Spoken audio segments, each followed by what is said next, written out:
இப்படிப்பட்ட அழகான காஞ்சி மாநகரம் என்று ஒரு 110 பாடல்கள்ல தொண்டை நாடு, அதில் இருக்கக்கூடிய சிவத்தலங்கள், காஞ்சி மாநகரம், அந்த காஞ்சி மாநகரத்தில் இருக்கக்கூடிய வினோதங்கள் என்றெல்லாம் பாடினார். அதோடு அடங்கிடுவாரா? அங்க 4 வகையான 4 வீதிகள் இருந்தன என்று சொல்றார். அந்த நகரை சுற்றி கிடங்கு இருந்தது, அகழி இருந்தது.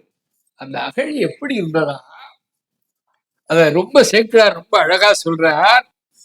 அந்த அகழிகள் எப்படி இருந்தன என்றால், உமாதேவியினுடைய கருணை வெள்ளம் சூழ்ந்திருப்பதை போல அந்த அகழியில் வெள்ளம் சூழ்ந்திருந்தது. உப்பு கடல் காஞ்சி மாநகரத்தில் வந்து சூழ்ந்து கிடந்தால்தான் நம்முடைய உப்புத்தன்மை நீங்கும் என்று அறிந்து வந்து சூழ்ந்து கிடப்பதை போல அது சூழ்ந்து கிடந்தது என்கிறார். அங்க இருக்கக்கூடிய மாளிகைகளை சொல்றார். ரொம்ப அழகான செய்தியை சொல்றார். அது எல்லாவற்றையும் சொல்ல வேண்டாம். சேக்கிழாருடைய பக்தி நலத்தை காட்டக்கூடிய ஒரு 2 பாடல்களை நான் சொல்லலாம் என்று நினைக்கிறேன்.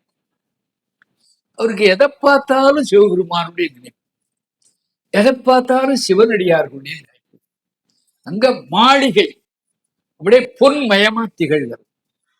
அந்த மாளிகையின் மேல் பகுதியில் காலதர், அதாவது ஜன்னல். ஜன்னலுக்கு ரொம்ப அழகான ஒரு பேர் சொல்றாரு, கர்ணசாலை. கர்ணம்னா காது, அது தமிழ்ல கண்ணம்னு ஆகும். எப்படி கர்ணனை கண்ணன்னு சொல்றோம் இல்லையா, அது மாதிரி கர்ணம் அப்படின்னா காது, அத தமிழ்ல கண்ணம்ங்கிறார். கண்ணசாலை அப்படின்னா காது மாதிரி காற்று வருவதற்காக மேல் பகுதியில் இருக்கக்கூடிய பலகணி, வழிவாயில், ஜன்னல்.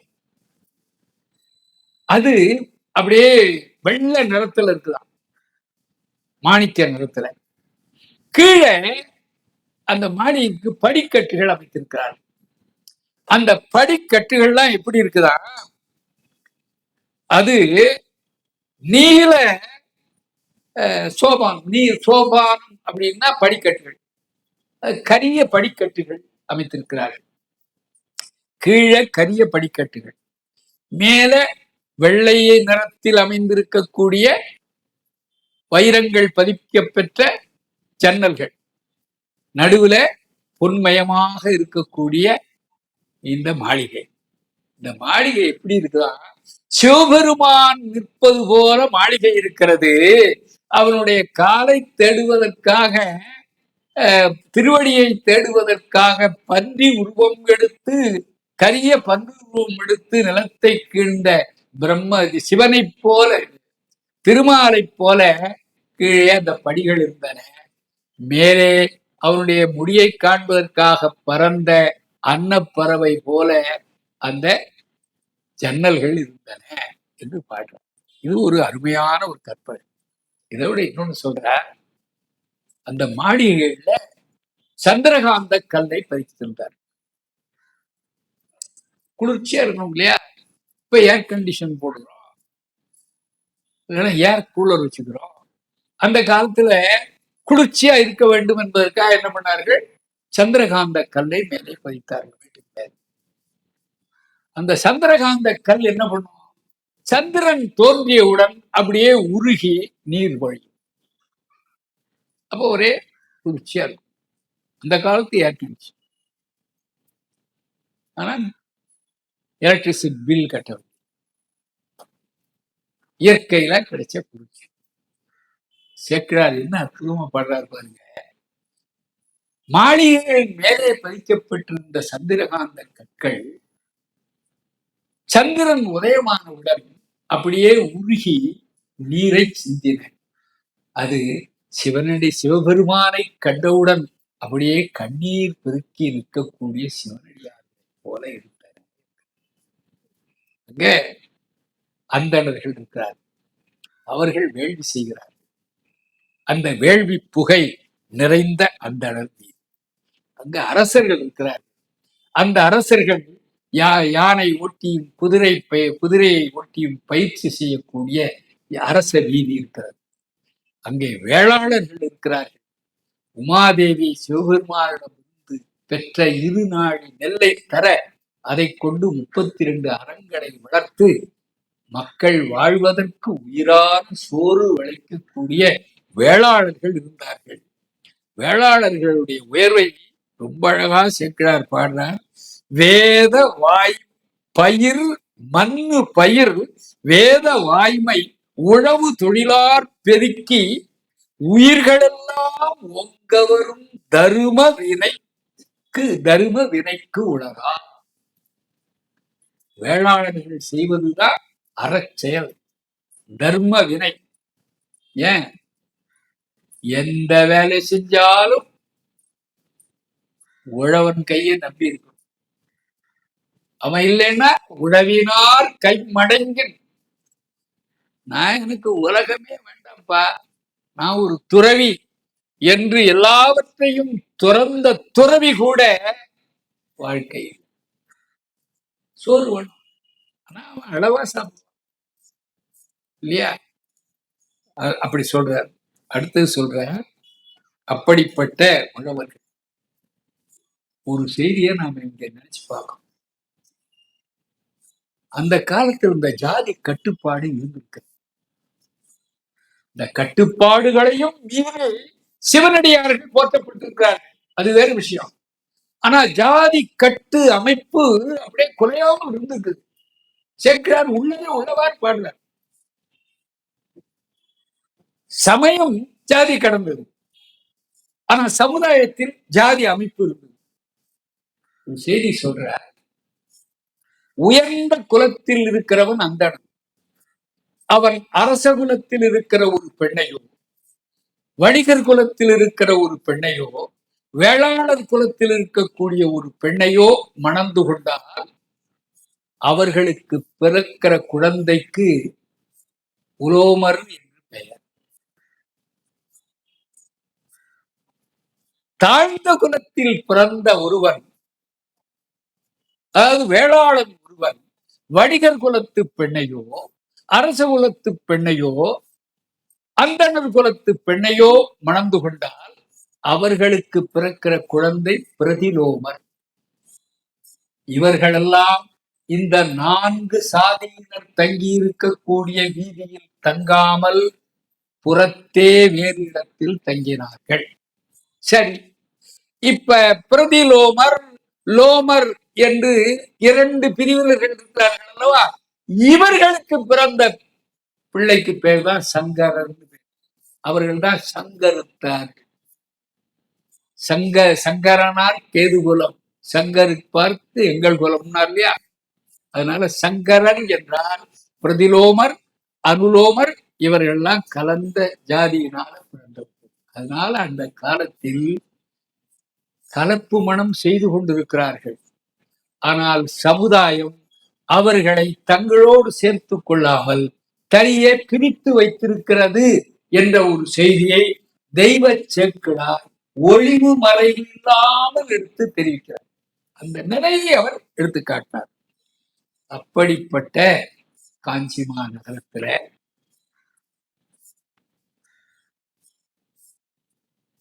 தீயன எவையும் இல்லை. ஆனால் வேள்விகள் தீ இருந்தது. அத சொல்ற, வேத வேதியர் வேள்வியே தீயன. வேள்வியில்தான் தீ இருந்தது. மக்கள் வாழ்க்கையில் தீய செயல்கள் இல்லை. மாதர் ஓவிய மலரே பிணியன. பெண்கள் தலையில் சூடிக்கொண்டிருந்தார்களே, அந்த மலர்கள் தான் பிடிக்கப்பட்டிருந்தன. மக்கள் யாரும் பிணியினால் பிடிக்கப்படவில்லை. வீதிகள் தான் 2ஆக பிரிந்து சென்றன. கவலை என்றால் 2ஆக பிரிந்தது அர்த்தம். வீதிகள் தான் கவலையாக பிரிந்தன. அங்கே இருக்கக்கூடிய மக்கள் யாரும் கவலையோடு இருக்கவில்லை. வெளியிலெல்லாம் மாதவி, பூகம் ஆகிய மதங்கள் அவைதான் சூழ்ந்திருந்தன. யாரும் பிச்சைக்காக சூழ்ந்திருக்கவில்லை. என்று அந்த நாட்டினுடைய வளத்தை பாடினார். இப்படிப்பட்ட காஞ்சி மாநகரத்தில் ஏகாலியர் குலத்தில் ஒருவர் பிறந்தார். ஏகாலி அப்படின்னா துணி வெளுப்பவர். சேக்கிழார் வண்ணான் என்று குறிப்பிடுகிறார். வண்ணார் என்று குறிப்பிடுகிறார். அதான் சேக்கிழாருடைய பண்பு. அவருக்கு பேர் திருக்குறிப்பு தொண்டர்னு பேர். ஏகாலி குலத்து உள்ளார். அவருக்கு என்ன சிறப்பு? மனத்தாலும் வாக்காலும் செயலாலும் சிவபெருமானையே போற்றியவர். சிவன் அடியார்களையே போற்றியவர். அவருடைய இயற்பெயர் தெரியல. அவர் அடியார்களின் குறிப்பு அறிந்து செயற்பட்டவர். அதனால அவருக்கு திருக்குறிப்பு தொண்டர் என்று பெயர். திருக்குறிப்பு தொண்டர் எனும் சிறப்பினார். அவர் என்ன வேலை செய்தார்? துணியை துவைத்து வெளுத்தார். சரி, எப்படி வாழ்ந்தார்? சிவனடியார்களுக்கு விழைத்து சென்று அவர்கள் ஆடையை வாங்கி வந்து அவற்றை வெளுத்து அவர்களுக்கு கொடுத்தார். ஏனையவர்களுக்கு கூலி பெற்றுக் கொண்டு ஆடையை வெளுத்து துவைத்து அவருக்கு வாழ்க்கைக்கு உரிய தொழில் துணி வெளுத்தல். அந்த செயலிலேயே அவர் சிவனடியார்களுக்கு தொண்டு செய்தார். சேக்கிழார் அந்த பாட்டை ரொம்ப அழகா பாடுறார். ஒலித்தல் அப்படின்னா ஓசை உண்டாதல் ஒரு பொருள். ஒலித்தல் என்றால் துவைத்தல் என்று ஒரு பொருள். ஏன்? அடித்து துவைக்கிற பொழுது ஓசை உண்டாகும். நம்ம இப்ப துவைக்கிறது என்றால் ஓசையே வராது. ஏன்? வாஷிங் மிஷின்ல இருக்கு.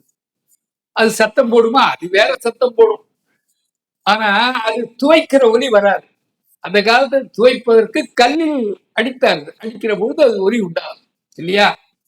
அதனால ஒலித்தல் என்றால் துவைத்தல் ஒரு பொருள். ஒலித்தல் என்றால் ஓசை உண்டாதல் என்று ஒரு பொருள். தேரொலிக்க, தேர் ஓடுகிற ஓசை. மா ஒலிக்க, மா குதிரை கணைப்பு. மா ஒலிக்க, திசை ஒலிக்கும் புகழ் காஞ்சி. திசையெங்கும் புகழ் ஒலிக்கக்கூடிய காஞ்சி மாநகர். ஊர் ஒலிக்கும் பெருவண்ணா. ஊரில் இருப்பவர் துணிகளை வெளுக்கின்ற வண்ணார். வண்ணான்னு சொல்ற வண்ணார் என ஒண்ணா பேர். அவர் சாதாரணமான துணி வெளுப்பவர் என்று சொல்ல முடியாத உயர்ந்த பண்பினர். நீர் ஒலிக்க, அரா இறைக்க. கங்கை நீர் ஒலிக்க, கங்கை ஒலித்துக் கொண்டே கீழே விழுகிறதா. நீர் ஒலிக்க, அரா பாம்பு பாம்பு இறைக்க நிலாமுகிக்கும் திருமுடியார் பேர் ஒலிக்க உருகும் அவர்க்கு ஒலிப்பவர். என்ன அழகு பாருங்க. சிவன்னு பேரை கேட்டா யார் உருகுகிறார்களோ அவர்களுடைய துணியை வாங்கி கொண்டு போய் வெளுத்துக் கொடுப்பவர். அதனால் சொல்ற, நிலாமுகிக்கும் திருமுடியார் பேரொலிக்க உருகும் அவர்க்கு ஒலிப்பவர் பெரு விருப்பினோடு, ரொம்ப ஆசையோடு இருப்பார். சரி, இப்படி துணியதான் வெளுக்கிறார்னு நினைக்கிறீர்களா? துணியின் அழுக்கை போக்குவாரை போல தன்னை பற்றி இருக்கக்கூடிய ஆணவம், கன்மம், மாயை என்ற அழுக்குகளையும் போக்கிக் கொண்டிருந்தார் சிவபெருமான். இவருடைய பெருமையை உலகுக்கு உணர்த்த வேண்டும் என்று நினைத்தார். மார்கழி மாசம் நல்ல மழை பெய்கிற காலம். அந்த மழை பெய்கிற மார்கழி மாதத்தில் இவரை நோக்கி வந்தான் சிவபெருமான். ஒரு முதிய கோலத்தில் வந்தார். மேல போட்டிருக்கிறதோ அழுக்கு நிறைந்த ஆடை. கந்தை என்பதற்கு என்னன்னு தெரியாம பல பேர் தவிக்கிறார். நான் இப்படி ஒரு முடிவு செய்திருக்கேன். அந்த காலத்துல 2 ஆடைகள் தான் உடுத்தினார்கள். ஒன்று மேலாடை, இன்னொன்று கீழாடை. உண்பவை உண்பது நாழி, உடுப்பவை இரண்டே. என்ன இரண்டு? மேலாடை கீழாடை. கீழாடை, கீழ் ஆடை என்றால் வேட்டி, கீழ் ஆடை என்றால் கோவணம். கீழ்னா கிழிக்கப்பட்டதுன்னு அர்த்தம். கீழ் ஆடை என்றால் கோவணம். கீழ் ஆடை என்றால் என்ன அர்த்தம்? கீழ் ஆடை வேட்டி. சிவனடியார்கள் துறவிகள் வந்தால் அவர்களுக்கு கீழ் ஆடை. இல்லறத்தில் இருக்கக்கூடிய சிவனடியார் வந்தா அவருக்கு கீழ் ஆடை. மேலாடை அதான் கந்தை. கந்தைங்கிறது இடுப்புல கட்டுல. சில பேர் இந்த புராணத்துக்கு உரை எழுதுறவர்கள் கீழாடைங்கிறார்கள். கீழாடை அவுத்து கொடுக்க மாட்டார். சொல்றாரு, இந்த ஆடையை நீ என்ன பண்ணணும், நீ வெளுத்து கொடுக்கணும். அவர் கேட்கிறார். அவருக்கு அழுக்கான ஆடை, மேல போட்டிருக்கக்கூடிய துண்டு, அழுக்கான துண்டு. பாக்குறார், என்ன இவ்வளவு அழுக்கா இருக்குது. இவர் ஓடுறாரு. அவர் மெல்ல குறு நடை நடந்து வர்றாராம், தளர் நடையிட்டு வர்றாராம். அவர் பார்த்து, என்ன இப்படி அழைச்சு போயிருக்கீங்க? சிவபெருமான பார்த்து, என்ன இப்படி அழைச்சு போயிருக்கீங்க? வாங்க, என்னையா ரொம்ப அழுக்கா இருக்க, கொஞ்சம் அந்த துண்டை கொடுங்களேன், நான் நல்லா வெளுத்து தரேன். இப்படியா? பா, எனக்கும் தெரியும் இது ரொம்ப அழுக்காதான் இருக்கு. ஆனா குளிர் காலம், என்னால போத்திக்கு போர்வை இல்லாம முடியாது. அதனாலதான் இதை போத்திக்கிட்டு இருக்கேன். அழுக்கு இருந்தாலும் பரவாயில்ல, குளிர் தாங்குமே, அதனால இதை போத்திக்க கேட்டாங்க. இல்லையா, நாங்க கொடுங்க, அதை நல்லா துவைச்சு தர்றேன். ஆனா ஒரு கட்டுப்பாடு. என்ன? மாலைக்குள்ள கொடுக்கும். ராத்திரி குளிரும், மார்கழி மாசம் போத்திக்கணும் இல்லையா, அதுக்கு என்ன கொடுத்துடுறேன். எடுத்துக்கிட்டு போனார், வாங்கிட்டு போறார். ஜாக்கிரதை, மாலைக்குள்ள கொடுக்கலன்னா நீ எனக்கு ரொம்ப துன்பம் செய்தவன் ஆவாய். இல்ல, நான் கொடுத்துடுறேன், வாங்கிட்டு போனார். அதனால இது காலையில நடந்ததுன்னு தெரியும். போனார். ஒரு துணியை எடுக்க முடியாது. வெள்ளாவி ஒரு துணி வைக்க மாட்டார். ஏகாலி ஈரங்கொல்லின்னு அவருக்கு ஒரு பேர். வைஷ்ணவத்துல ஈரங்கொல்லிப்பா. அந்த ஏகாலி ஈரங்கொல்லி ஒரு துணியை வெள்ளாவி வைக்க முடியுமா? வெள்ளாவி எப்படி வைக்கிறது ரொம்ப அழகா சொல்றாரு பாருங்க. முதல்ல போய் இந்த துணியை துவைச்சானா கொஞ்சம் பாதி அழுக்கு போயிடும். அப்புறம் ஏறிய துணிகள் எல்லாம் சேர்த்து எல்லா துணிகளையும் ஓர்மண்ல ஊற வச்சு, அந்த ஓர்மண்ல ஊர்ன துணிய வைத்து கீழே எரிச்சு ஆவியை உண்டாக்கி, அந்த ஆவியினால அந்த துணிய நல்ல அழுக்கு நீங்கும்படியா செய்வார். அதுக்குதான் ஓர்மண் போடுவார். அந்த ஓர்மண் போட்டு அதை உழைச்சு அதை போட்டார். அதுக்குள்ள மழை பெருவெள்ளம். சேக்கிழார் எப்படி மழையா, எதிரே இருக்கக்கூடிய பொருள் தெரியாத வகையில் மழை பெஞ்சுதான். ஆங்கிலத்துல டாரன்ஷியல் டவுன் போர்மா. It was raining cats and dogs அப்படிமா. அது மாதிரி அடை மழை எதிர தெரியல. ஐயோ, மாலைக்குள்ள தரணும்னு சொன்னமே, மழை நிக்கிறியே. மழை நிக்கும்னு எதிர்பார்க்கிறார், மழை நிக்கவே. மாலை, ஐயோ, அவர் சொன்னபடி கொடுக்க முடியலையே, ஒரு தப்பு பண்ணிட்டானே. மழை பெய்தாலும் இந்த துணியை துவைச்சு வீட்டுல கொண்டு போய் கொடியை கட்டி அங்க காய போட்டு காத்துல உழகும்படியா செய்திருக்கலாமே, அதையும் செய்ய தவறிவிட்டனே. இப்போ அவர் வந்தா என்ன செய்வது? அவர் வரல, அவர் கொடுத்துட்டு போயிட்டாரு, என்ன செய்வது அப்படின்னு நினைச்சார். சொன்ன சொல்ல தவறிட்டோம். அதுவும் தொண்டை நாட்டுல பிறந்ததா. சொன்ன சொல்லை காப்பதற்காக 70 பேரும் தீக்குளித்த மண் இந்த மண். இந்த மண்ணில பிறந்த நாம சொன்ன சொல்ல காக்காம இருக்கலாமா? ஒரே வழி அதுதான். சொன்ன சொல்லை காக்க முடியவில்லையா, உயிரை போக்கிக் கொள்வதாக நினைச்சார். அந்த கல் துவைப்பதற்காக இருந்த அந்த கருங்கல்லில் தன்னுடைய தலையை மோதுவதற்காக முட்டினார். அந்த கல்லுக்கு பக்கத்திலிருந்து பெருமான் கை தோன்றி அந்த தலையை தாக்கியது. பெருமான் இந்த நாயனாரை பார்த்து இப்படி சொல்றான், இங்கேயும் ஒரு சிறப்பு இருக்கு. தனியா தொண்டு செய்தவர்களுக்கு சிவபெருமான் தனியா வருவார். மனைவியோட தொண்டு செய்வதற்கு மனைவியோட வருவார். பிள்ளைகளும் சேர்த்து தொண்டு செய்தால் அவன் சோமாஸ்கந்த மூர்த்தமாக வருவான். இப்படி சொல்றாரு. அது சில இடங்கள்ல பொருந்தும், எல்லா இடங்களையும் பொருந்தாது. இங்க திருக்குறிப்பு தொண்டருக்கு திருமணம் ஆகியிருந்ததா தெரியல, துறவியா தெரியல. இவர் வண்ணாராக இருந்ததனால் இல்லறத்தில் இருந்திருக்க வேண்டும் என்று துணியலாம். ஏன்னா துறவு கோலம் எடுத்திருந்தா இவர் இந்த வண்ணார் வேலையை செய்ய மாட்டார். அதனால இல்லறத்தில் இருந்திருக்கலாம். சிவபெருமான் நினைக்கிறார், இந்த பக்தருக்கு அருள் புரிவதற்கு நாம் மாத்திரம் போதாது. அதுவும் காஞ்சிபுரத்தில் இருக்கிறவர். காஞ்சிபுரத்துல என்ன யாருக்கு சிறப்பு? காமாட்சி அம்மனுக்கு. காஞ்சிபுரத்துல என்ன சிறப்பு தெரியுமா? அங்க இருக்கக்கூடிய சிவாலயங்களில் எல்லாம் உமையம்மை இல்லை. எல்லா சிவாலயங்களுக்குமாக அங்கே காமாட்சி அம்மன் வீற்றிருக்கிறார். அப்படி தனிச்சிறப்போடு காமாட்சி அம்மன் வீற்றிருக்கிற அந்த பெருமாட்டியோடு போக வேண்டும் என்று சொல்லி அங்க பெருமாட்டியோடு தோன்றினார். தோன்றி பார்த்து சொன்னார், நீ வா, என்னுடைய உலகத்தில் வந்து நீ வாழ்க, மண் உலகு பிரியாது வைகவாய், நீயும் இனி நீடிய நம் மண் உலகு பிரியாது வைகுவாய் என்று அவருக்கு சாலோக பதவியை பெருமான் தந்துவிட்டு தான் மாவடியில் இருக்கக்கூடிய அந்த திரு ஏகாம்பத்தை சென்று சேர்ந்தான் என்று சொல்றார். சேக்கிழார் ஒரு நயமா சொல்றார். அந்த திருநீலகண்ட குயவனாருக்கு அருள் புரிந்தவர் யாரு?